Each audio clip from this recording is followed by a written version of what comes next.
Hello and welcome back to another episode of You Want to Do What? Today I've got Gary Piazzon, and he's the founder and CEO of Porter.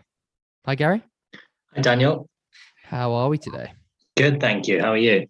Yes, good, mate. It's a Thursday. We're nearly there. So all heading towards the weekend. Got a bit of a weekend mood going on. Nice. It's the best How thing about about you? the end of the week. Yeah, good. I've been enjoying the sun lately. Yeah, so nice, right? It's been great. Who'd have thought? English summary. Gary, do you want to tell everyone a bit about what you do, mate? Yeah, definitely. So as you mentioned, I'm the founder of a company called Porter. And in a nutshell, we want to make travel booking as simple as possible. And this is because I love traveling. I really love traveling. I've been lucky enough to travel to some amazing places around the world. But the one thing I've always really hated is booking travel. That's Mm-hmm. because it's really difficult. You start your search with this kind of rough idea of where you want to go and what you want to do. But then as soon as you start getting into the online world of digital travel agents, you suddenly get overwhelmed with all this information and all this choice. And it becomes really tricky and complicated and arduous and stressful. And going away shouldn't be like that. Going on holiday should be fun. It shouldn't start where the first part of this process is hard work. So that was kind of where the idea of porting came from, and in a nutshell, I wanted to build something that makes that process easy. I mean, it's really interesting. I'm sort of obsessed with all these kind of different techy approaches to sort of old school industries. And I know travel's had, its own tech sort of influence for quite a while now, but there are still those areas that are ripe for innovation. We've had a few sort of other entrepreneurs in the space on, and it is really interesting to see just how much there is still to do in travel. And I think, what you said at the beginning there, a lot of people can sort of understand where you're coming from because you have to go from backwards and forwards, different websites, different places. It's not as easy as everyone actually thinks it is these days, is it? No, exactly. You think about the big online travel agents, your booking.coms, your Expedias, all of these were created as a force for good. But the problem is they've become almost too big for their own good. They've aggregated so much information and connected with so many accommodation options that you do a simple search for somewhere like London and you've probably presented about 12,000 results. Now, Mhm. how can any normal person digest 12,000 results and all the associated information that comes with that? Mm. And they've built very, very efficient marketing machines, essentially, and they've got these great funnels, but they're almost a victim of their own success in that there's no incentive for them to change and innovate. And in some ways, travel has become a little bit stagnant. Yes, there are lots of people trying to do some fun stuff, but the market is still dominated by these handful of big players. And things like personalization is, one of the areas that is just lagging behind in travel compared to other industries. It's very much a one size fits all approach taken by these big players. No, it's definitely really interesting. And I think there'll be our audience will want two sides from this podcast. So one, a bit about your own career and why and how you've ended up starting a company. And then the other side would be as this company, gets going and you're raising more investment and the company grows, how you actually look to hire people, what kind of skills you look for to get into this kind of industry. So let's start off with your own background. How has this journey all started for you? Yeah, of course. So I've had I'd like to think a fairly interesting career. Um, I guess thinking back all the way to university, I was always really passionate about work and always really enjoyed working. In fact, I had three jobs at university, three really interesting and varied jobs. I was one of the first collegiate ambassadors for Monster Energy drinks when they launched in the UK, Oh, helping wow. to promote the brand, which was fantastic fun. I basically got a load of free energy drinks and merchandise every month and got paid to take this to parties. I worked for River Island doing deliveries in the early hours of the morning. And I worked at the Marriott Hotel as a concierge and a leisure attendant. And that was a really, really interesting job. From a fairly young age, I'd always been fascinated by hotels, particularly nice hotels. And for me, this was an opportunity to get exposure to a nice hotel, but from kind of behind the scenes. So that from an early age kind of piqued my interest in the world of travel and particularly hotels. I actually ended up dropping out of university. I did about a year and a half and got bored and kind of, I guess, the world of work was calling me. So I got what I thought was a stopgap job working for Admiral. Admiral is in the massive insurance company. Started on the phones doing customer service. Then a couple of years later, I kind of fell into recruitment. Not something I'd ever particularly planned that I'd do in my life, but there was an opportunity and it sounded interesting. And that was a great way to get to learn about the different areas of the business, because I was suddenly recruiting for all these departments and areas I didn't even know existed. That led me to investor relations, which was fascinating, gave me a really good insight into the mechanics of how this big company worked, and also gave me exposure to the C-suite of managers, and the two founders of Admiral, both fascinating, super intelligent people. So to be able to kind of be involved in meetings with them, I was like a sponge trying to absorb as much information as possible. But then did a number of other roles. I did some stuff in commercial management, product management, some kind of business consulting type roles. And towards the end of my time at Admiral, I was working in their lending business. Primarily, I'd been looking at introducing open banking and new technology. So I'd always been really interested in innovation. And for me, it was, how can I introduce, I guess, new ideas and new opportunities to a big corporate company. That also came with frustrations. Big companies don't move very fast. They have lots of resources, lots of people, lots of money, but they also have lots of rules and process and bureaucracy, and a lot of anti-risk appetite. They almost want to see other people doing things first before they kind of jump on board. So for someone like me who, has always been really passionate about doing things differently and challenging the status quo, I find that quite stifling in some ways and quite challenging. Outside of work, I'd always been really passionate about entrepreneurship. I dabbled in a few kind of different startup ideas over the years, nothing that quite stuck. But I was always trying to, launch something new or, try something new. And it was a chance that sparked Porter, really. I was going to a conference and I needed somewhere to stay in London. So I'd gone on to one of these big travel agents. I was looking on the map to see if I could find a hotel that was close to where I'd be going. And I clicked on one of the pins, the details popped up and it said, no rooms available. I thought, okay, well, that's a bit strange because the first thing you asked me is, when am I going away? So I got back to the map, clicked on another pin, details popped up, no rooms available. I was thinking, come on, this is really frustrating. So then I thought, I'll try the list view. And the first hotel on the list just so happened to look really nice. So I clicked into it and it turns out the hotel was in Milton Keynes. It wasn't even in London. And it was at the top of the list because it was like a sponsored listing. And I was thinking, come on, surely there's a better way of doing this. And surely I'm not the only person who's had this frustration. So it was actually Admiral that triggered the kind of light bulb moment that led to the creation of Porter. Wow. Interesting. So, I mean, your experience working in a corporate is actually very different to most people's experience working in a corporate. It sounds like you moved about quite a bit, which is really interesting, and got to really try sort of different aspects of it.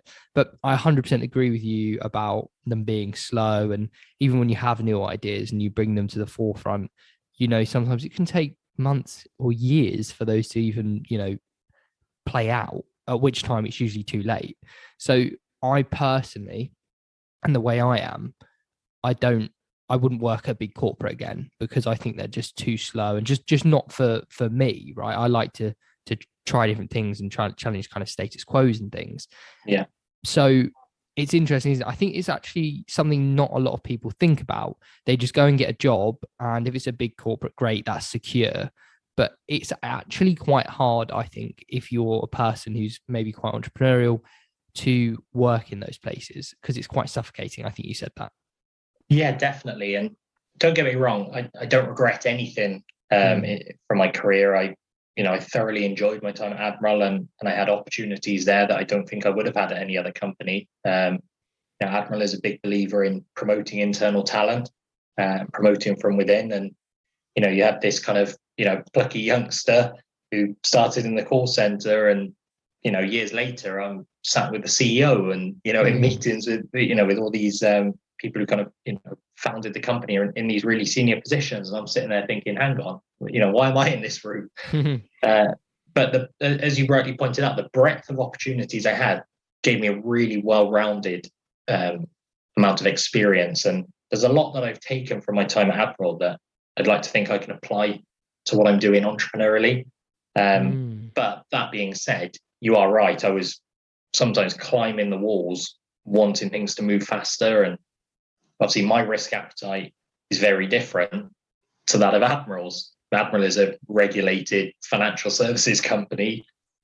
I'm a startup founder, and I want to try new things and see what works. So yeah, it was definitely moments where I was thinking this isn't right for me long term. No, it's definitely one I think people more should think about more, because like you say, there are great opportunities at companies like that, and for some people it really suits them and they can have fantastic careers. But just I think we don't, certainly in career speak, like chats and whatnot at school, you definitely don't think about these things. Actually, is my personality type suited to going into corporates? Which it may well be fantastic, that can be a great career, or maybe you should go and work at a startup for a few years, or there's different things to think about. And it's just really interesting to have that perspective from a corporate, because I've not actually heard that before on the podcast, getting to move up and move about and really sort of put you forward, and internal promotion. It sounds like a great company. Yeah, definitely. But as you rightly say, I think there needs to be more opportunity, I think, or more openness about entrepreneurship as a viable career path. And yeah, it's not for everybody, but there definitely are people who are leaving school and sixth form in university and thinking, what am I going to do with my life? Well, there's so much support and resource available these days that becoming an entrepreneur is definitely a viable option. And you don't necessarily need bags and bags of money to go and do something. So yeah, I'd definitely be a big advocate of there being more support and more opportunity for people to learn about different career opportunities. So let's talk about the travel tech space. So you had this idea.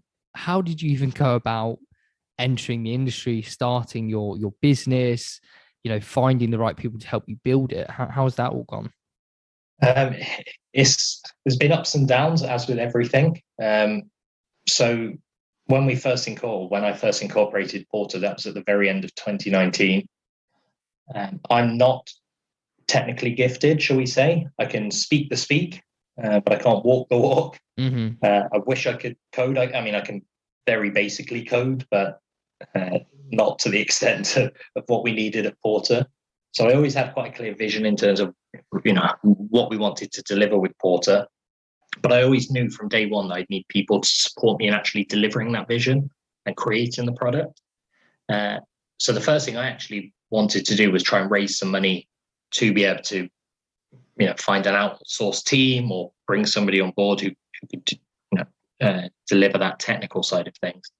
Unfortunately, COVID happened at the beginning of 2020, and the travel industry was one of the worst hit industries. So at that point, I took a bit of a step back, and I was just to kind of wait and see how things unfolded, and also to see, does this problem still exist? Is this still a viable option? So nothing really happened for the first year. Now, my original plan was always to work with a locally outsourced development company. So I'm based in Cardiff, so I was looking for another Cardiff tech company that I could pay a fixed amount of money and they could deliver an MVP for me. Now I found some a small company who were great, really liked them as individuals, really liked the quality of the work that they'd done. Unfortunately, they decided to go full time on an idea they'd been working on for quite some time, so that went out the window. They introduced me to another development company. We spoke for a little while. Then I had a chance phone call with a VC investor And he introduced me to a chap who was looking for a CTO opportunity at a startup. So we spoke for about a month, lots of back and forth, trying to figure out if this was a good fit mutually. Unfortunately, he ended up deciding that he didn't want to work at a startup due to the amount of hours and the amount of work that was going to be required, and I guess the unstructured nature of being at a startup. It's definitely not for everybody. I then connected with somebody I'd previously worked with at Admiral, a really talented chap, and he agreed to join. And he was predominantly a front-end developer, but with kind of full stack knowledge. So he joined kind of towards, the end of Q3 2020 and started working on building the very first version of Porter. I then managed to raise some money as well shortly after. And then at the end of 2020, the beginning of 2021, was introduced to Miles, who's now our CTO. And that was a really big coup. He'd worked at companies like Go Compare, so had some really good pedigree. Wow. And all of a sudden, I had the makings of a technology team, which was unusual. It'd obviously been me for kind of the first 9, 10, 12 months. Then there were 2 of us, and then all of a sudden, suddenly there were 3 of us, and things really started to motor. We had one person looking after the back end, one person looking after the front end. We also had a couple of people helping with marketing. So that was really exciting. We got the first version of our beta live by about April 2021. And it was pretty bare bones, but it was great just to get something into the hands of users. And that's something I've always been a big believer in, is don't try and build for perfect. Build something and get it out as quickly as possible, and let your users feedback on what works, what doesn't work, what's missing, what they want to see. It's very easy, I think, to get kind of caught up and get too close to something and try and build what you think's right. But then you could build this amazing product, but if a user's never seen it, you might release it into the wild and people are like, well, this doesn't solve the problem that I have, or this doesn't work as I'd want it to work. So I've always been a big believer in that. And luckily, the 2 developers we had were very much on board with that way of thinking. We started to create a bit more process. We set up a Jira board and we started to work in sprints. So everything started to become a bit more formal, which was also quite exciting because it was a bit hodgepodge, I guess. Everything was a bit all over the place when we first started, and it was, let's do this, and now let's do this. So it was great to have a little bit more structure, but obviously still able to move really rapidly. And I think that's always been one of the beauties of what we do, and one of the attractions for people to work at a startup is that we can have an idea in the morning, and by the afternoon we can have it in the hands, in our users' hands, and have people testing and playing with it. And that's super exciting. So as a startup founder, when you're looking for people to come and work at your company, what would you say are 2 or 3 qualities that you really want to see in those people? I think somebody who can learn quickly is really important. I'm not necessarily looking for the finished product. I'd much rather somebody who's really enthusiastic and wants to develop and wants to progress and wants to learn. I think that's super important. Every day is a school day, as they say, and that's even more true at a startup, especially as there's often small teams, and therefore you're probably covering a slightly wider remit than you would do at a corporate. On the flip side, that means there's fantastic opportunities for learning. So somebody who's really kind of hungry for knowledge and hungry to develop is super important. I think resilience, it can be stressful in a good way. A lot of things can be happening, and things can be moving really quickly. So I think somebody who can deal with that is super important. I think also culture, having somebody who's a good culture fit. It's a small team. We want people to collaborate and get on. So I think ensuring there's a strong cultural fit is super, super important. And this is one of the things that I think Admiral do very well is they have a strong culture. And Henry Engelhardt, the the co-founder of Admiral, his expression or saying is that if people like what they do, they'll do it better. And I completely agree with that. If you want to go to work, if you get excited getting up in the morning, then of course you'll do a better job rather than if you're dreading going into your job. So I think that's very important. Somebody who's not a good cultural fit could completely disrupt a small team. And if that's all you've got as a startup, then that could be the difference between succeeding or not. Definitely. And what for you would be the biggest positive that you've had so far out of starting this journey and starting your company? I think meeting the people that I work with, I've been so lucky to build a small team around us. We've now got a team of 3 who are on the technical side of things. We work with a local marketing company who supports us with a lot of our paid activity. We've got some really experienced advisors who've done some amazing things in the travel space. Having those connections is one of the best things. I genuinely enjoy working with the people that I work with every day. They're incredibly talented individuals, and I think that shows in the work that they've done and the product that we're creating. We're still early days. There's a really exciting version 2 of Porter that we'll be releasing a little bit later this year. I think those connections are probably the best thing that's happened to me, meeting these people and getting to work with them on a day-to-day basis. And then on the flip side of that, was something that's maybe been a bit less favorable, shall we say, about starting this whole journey? I think, there's 2 things. One is that everything takes longer than you expect, and that could be really frustrating, especially if somebody wants to get things done quickly. As soon as anything is out of your hands, all sorts of things can go wrong, and that could be really frustrating. And I think secondly, it could be really, really stressful and lonely running a startup. A lot of pressure falls on your shoulders. You feel responsible for everybody involved. You feel responsible to your investors, to your employees, to your friends and your family, because you're sacrificing time with them to focus on this business.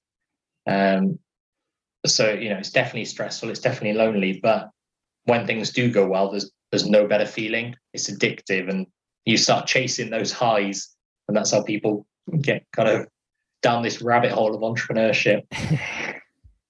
And what's the hope for Porter then over the next few years? So, as I mentioned, we're working at the moment on launching version 2 of Porter, and this is taking all of the learnings that we've made over the last 18 months and taking that to make the product that we're offering even better. We want to make things even simpler and continue to create kind of enjoyable and memorable experiences for people throughout their travel booking journey. So there's a lot of work that's going to go into that. That will continue to develop. So we want to, at the moment, we offer hotels, but we want to be able to help you with more of your travel. So that will include things like experiences. It could include things like transport options, maybe things like flights. But my main hope is that we can just make that process of travel as easy as possible for as many people as possible. We're currently focused on UK consumers, but over the coming years, we'll start to expand to new geographies and try and help more people around the world make that travel process better. Incredibly exciting. I think it's a great idea. And I love what you guys are doing. But if you had to think about it now, would you still do the exact same thing you've done, or would you do it slightly differently? If I had the knowledge of what I've done, I'd probably do things slightly differently, but that's part of the journey that we go on. We constantly learn and we take those learnings. I think if I was starting without any previous knowledge, I would do things the same. I really believe in what we're trying to do and the mission and the problem that we're trying to solve for. One of my favorite stats is that 43% of Brits spend more time planning their holiday than the time they spend away. Wow. I think one thing I might change is I'd probably try and surround myself with more people quicker. Mm-hmm. Advisors. Obviously, there's a degree of finance that comes into it when you think about team. So that there's only so much team you can get without any money. But not doing things alone and having people to support you and help you is so important. So I went through kind of most of the first year, and it was pretty much just me trying to assemble that team. So if I was able to kind of leverage, bring that accelerate that process, and get more people around me, I think things can move even quicker. Brilliant. Well, thank you so much for your time, Gary. It's been a real pleasure to hear about you and your company, and I wish you the best of luck with it all. Thanks, Daniel. No, really appreciate having me on. And where can people find you and your company? Excellent. Well, to get in touch with a supporter, just visit portertravel.co.uk. And people can get in touch with me at gary@portertravel.co.uk or on my LinkedIn, Gary Piazzon. Brilliant. Thank you, Gary. Thank you.